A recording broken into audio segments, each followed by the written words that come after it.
Good evening and welcome back to Answers on Eschatology. My name is Dan Derry and I'm the president of the Institute of Fulfilled Eschatology. Hey, I want to share some more thoughts on the passing away of heaven and earth in Matthew 24:35 with you this evening. And I had every intention of going into Isaiah 65 and 66, but I really felt I wanted to share a few more things out of 2 Peter chapter 3 and connect those to Matthew 24 and Luke 21 before we get to Isaiah.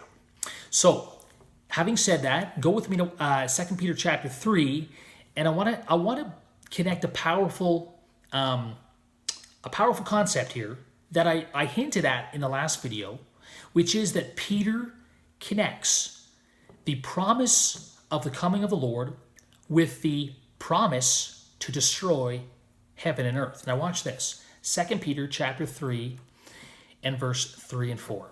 Know this, first of all, that in the last days mockers will come with their mocking, following after their own lusts, and saying, where is the promise of his coming? I'll stop right there.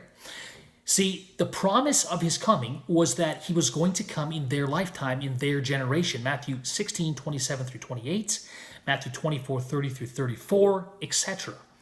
And at the writing of 2 Peter, early 60s, that generation was winding down. It had been 30 plus years since Jesus promised to come in their lifetime. Many of them were dying. That generation was almost over, and he hadn't come. Therefore, the scoffers were saying, where is this promise of his parousia, of his coming in our lifetime? He hasn't come. He's not coming. That was their argument. Watch what Peter says. Verse 9. The Lord is not slow about his promise to return, his coming in their generation, as some count slowness. In other words, listen, he's not slow like you think he is, because this seems like a long time to you, but is patient to you, word. He's patient to you, not wishing for any to perish, but for all to come to repentance. Listen, Peter says he's stretching out this generation to the uttermost so that you might turn and be saved. In verse 10, he says this, concerning the promise of his coming, but the day of the Lord will come like a thief in the night. In other words, the promise of his coming was the promise of the day of the Lord. But the day of the Lord was the destruction of heaven and earth. Look it, in which the heavens and earth will pass away with a roar, and the elements will be destroyed with intense heat. That day of the Lord was the destruction of heaven and earth, which was the promise of his coming. In other words, by Jesus promising to return in their generation, he promised to destroy heaven and earth at the coming of the Lord in their generation. That's what Peter just said. He connected the passing away of heaven and earth to the day of the Lord. But the day of the Lord was the promise of his coming, and the promise of his coming was he was coming in their lifetime. Therefore, Jesus promised to destroy heaven and earth in their lifetime. Can you see how simple that is from 2 Peter chapter 3? And by the way, you might say, well, when did Jesus promise to destroy heaven and earth in their lifetime, in that generation? Well, I suggest it's Matthew 24, Luke 21, Mark 13. That's exactly what we've been laboring to drive home this whole time in our studies of the passing away of heaven and earth. Watch this. Peter says not only was the promise of his coming the promise to destroy heaven and earth, but in verse 13, he connects another element to the promise of his coming.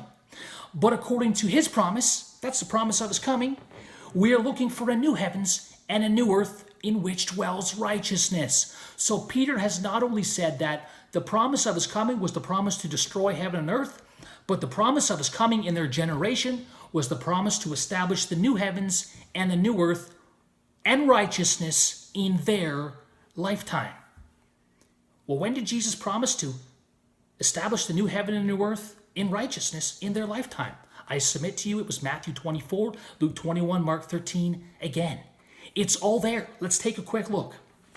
In Matthew 24 and verse 2 and 3, Jesus promises to destroy Old Covenant Jerusalem and the temple. Not one stone will be left upon another. Every one will be thrown down. As we've shown you, that is Old Covenant Israel. That is the Old Covenant world of Judaism, the cosmos of their world. Now watch this. In that context, Matthew 24:30. We have the coming of the Son of Man on the clouds of heaven. That is the coming of the Lord. That is the promise of his coming in their generation, Matthew 24:34. And in that context, we have the destruction of heaven and earth. Matthew 24, verse 29. The stars will fall from heaven. The moon will not give us light. The sun will be darkened. And the powers of the heavens will be shaken. But that's not all. That was the destruction of heaven and earth. That was the removal of the old covenant world by the removal and the dissolution of the temple and Judaism. But in that very context, according to Luke 21, Jesus said, when you see these things take place, lift up your heads, for your redemption draws near. That's their righteousness. That's the establishment of the new covenant world. And how do I know that? The very next verse in Luke 21, verse 32 says, when you see these things take place, know that the kingdom of heaven is near. That's the new covenant world. That's the new heaven and new earth. And in Luke 21, just like Matthew 24, he says, this generation will not pass away until all these things be fulfilled. Heaven and earth will pass away, but my words will not pass away.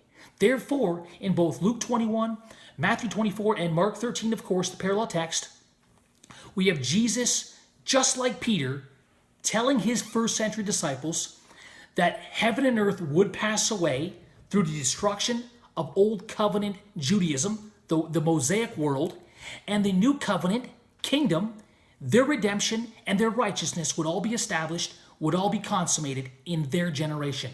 That's exactly what Peter said. Peter said, according to the promise of his coming, he was coming in the day of the Lord to destroy heaven and earth. But through that destruction of heaven and earth, according to his promise, would be established the new heaven and the new earth wherein dwells righteousness. Jesus promised it in his ministry. In his earthly ministry, he promised to come in their lifetime, destroy old heaven and earth, and establish the new heaven and new earth as the new covenant world according to his promise. Peter picks it up at the end of that generation and refutes the scoffers who were denying that promise and says, it's coming in your generation at the day of the Lord, and you will receive righteousness in the new heavens and new earth. That is what Matthew 24:35 is about, and that's when it was fulfilled in that generation. That's it for now. Next time we'll pick it up and we'll look at the Old Testament source for both Matthew 24:35 and 2 Peter chapter 3, which is Isaiah 65 through 66. It's going to be good. Don't miss it. Have a great evening and a great day. We'll see you tomorrow. Bye for now.